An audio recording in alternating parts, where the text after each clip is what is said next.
There is a group that I actually got an email a couple of days ago, and it was regarding Islamofascism Awareness Week, and it said that there's a group called Muslims Against Sharia that came out in support of Islamofascism Awareness Week. And I went to their website, which is reformislam.org, and you've got to check out. They've got a very detailed plan, but there's one particular portion of this plan that I want to read to you, and then I'm going to have you,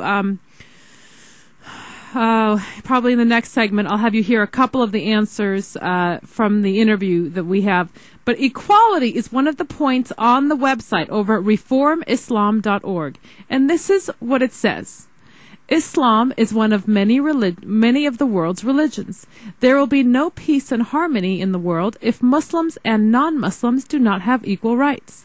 Islamic supremacy doctrine is just as repulsive as the Aryan supremacy doctrine. History clearly shows what happens to the society whose members consider themselves above other peoples. All moderate Muslims must repudiate the mere notion of Islamic supremacy.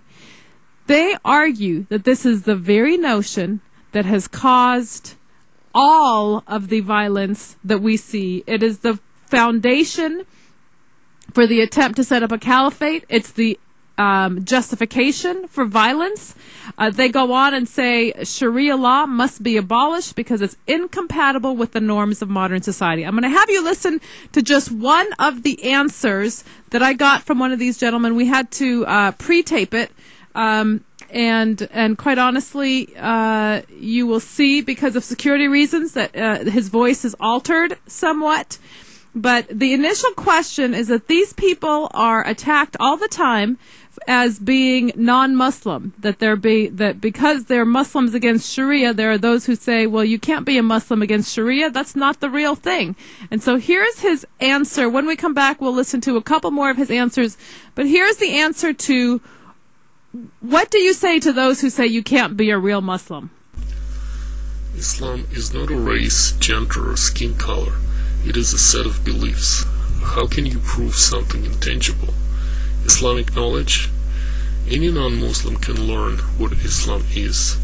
Robert Spencer knows more about Islam than 99% of Muslims.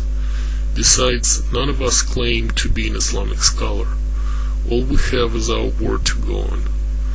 What if I claim that Osama bin Laden is not Muslims? How can you prove me wrong?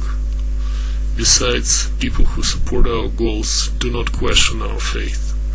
People who do question our faith do not support our goals, so why should we care whether they believe us or not? Muslims who feel the same way that Islam needs to be reformed know that we are Muslim, and that is all that matters. We're not trying to convert religious fanatics. That would be a waste of time. We're trying to give voice to those Muslims who are sick and tired of people being murdered in the name of Islam. We're going to hear more, a little bit more, from Muslims Against Sharia when we come back. You're also going to hear the extremist of the week when we get back. Loris Rizkalla live on News Talk 870 KRLA. Don't go anywhere.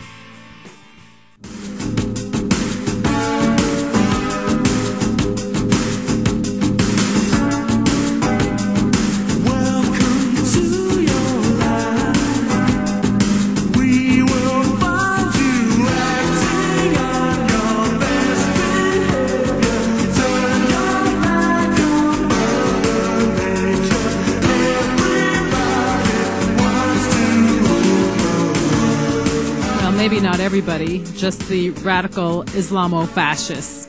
That's an oxymoron. That's redundant to say radical Islamo-fascists. I am Loris Rizkalla, News Talk 870 KRLA. Your last chance to get in here, 866-870-5752. Email Loris, L-O-R-E-S, at lorislive.com. And I was telling you about, we've been talking about Islamofascism Awareness Week.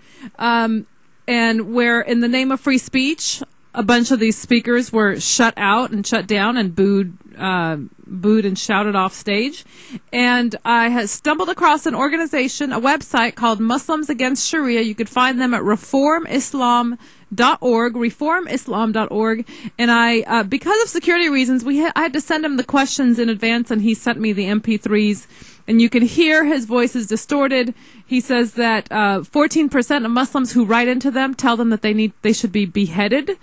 So it gives you an idea. Those are Muslims who are for Sharia, as opposed to Muslims against Sharia. Those who want to behead those who started the website called Muslims Against Sharia. Whatever you call those kind of Muslims, they are not happy with this group. And so I asked him, one of the questions I asked was that I've sometimes been told that I'm being extreme for being concerned that there are Muslims who want to replace the Constitution with Sharia law. You know, kind of like our little friend from George Washington University. Let me find her over here. Like this friend over here. I want the Sharia law imposed in my. I want the Sharia law imposed, though. I want it in my country. Disgusting. I want Sharia law imposed in my country. Well, go back to where they have Sharia law, and you can be happy in any number of countries. I like the Constitution in this country. I wonder why you would come to a country where the Constitution is the rule of law.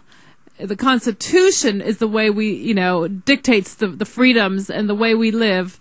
If you think Sharia law is so great, I don't get why you would be here at George Washington University. Do they not afford you as good a life over where they have Sharia law? Just a thought. So in any case, I asked, his name is Halim Masood, and I'm sure that's just it's actually not a real name, is my guess, because he was very concerned about security.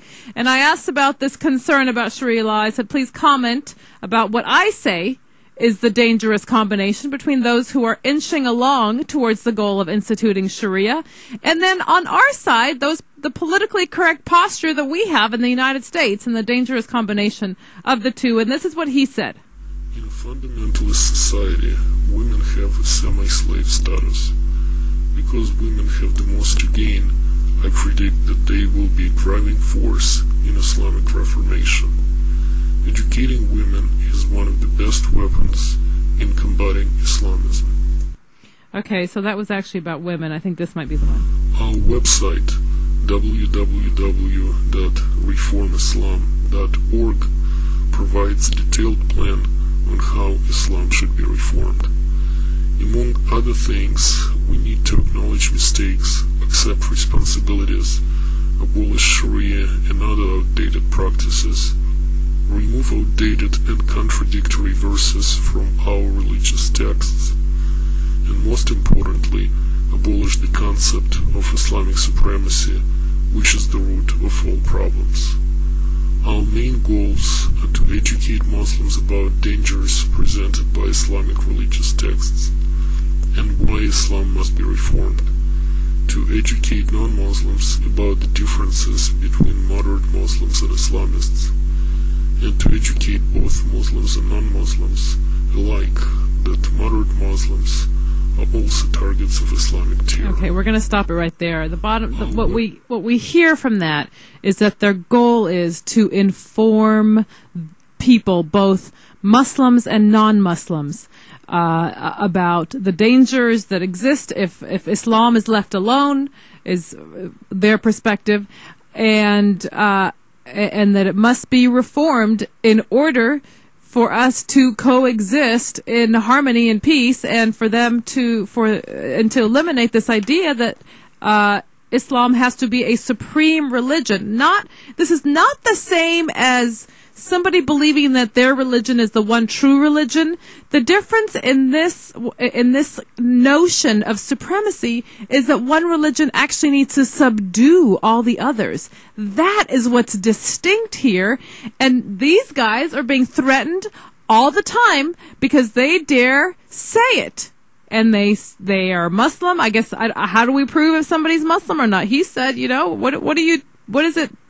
How do you judge it? By how much somebody knows? He said Robert Spencer knows more about Islam than most Muslims do. So we're going to talk more. We're going to follow this group and watch. They've only been around for a couple of months. This website, it's called reformislam.org. I encourage you to go visit them. They've got a lot of great stuff on their website.